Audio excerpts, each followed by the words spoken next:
Lengakna irang asige waroshin ama purakpa ngamdrabadi June 19 gumba miyamge achauba ihau ama lakloi hainingai leiti haina senior advocate Khaidem Mani na fongdorakli Singjamai yumnam lekaida leiba mahaki yumda pangthokpa paugi mifam amada wafam asi fongdokladuna mahakna makhatana hai Tha 19 helaklaba irang asida miyamna lengakta mikap thoknaba hanjin lauduna laklabasu ngasi phauba tasin usinnatana leire lengak asida yauriba minister amadi MLA sing asisu apunba firep amata lauba ngamdana ngasi phauba leiri BJP na luchingba lengak ama center da leibana state lengak nasu wafam amata phongdokpang ngamdana leiri maram aduna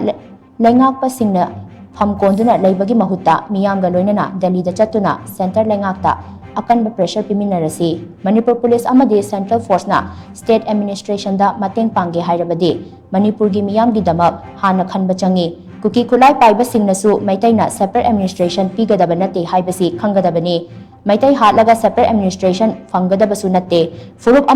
amada landaraga dimana India lengakta tawba asi achumba thawong nate hainasu mahakna makata na fongdokhi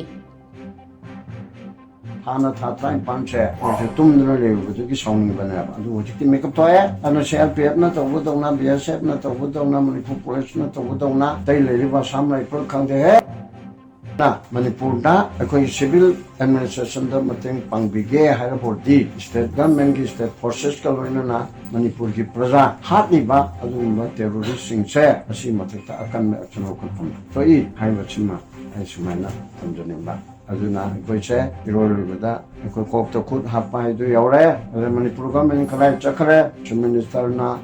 council minister na cabinet waret laudana akanba kanu phongdok pham thoe adu assembly ko bichumi ko ne he hai roge assembly ko bai che moina khanna bu ngamoi da bu de assembly tu di mayam pun ni dana adu gi vote adu da puthok tana cabinet laudana adu dagi opposition party ruling hai bole tana moina chief minister na luchinga da prime minister da direct unna ba central government bu thudok na ba central government da tachil unna ba akan ma pressure pe na ba ko na bichume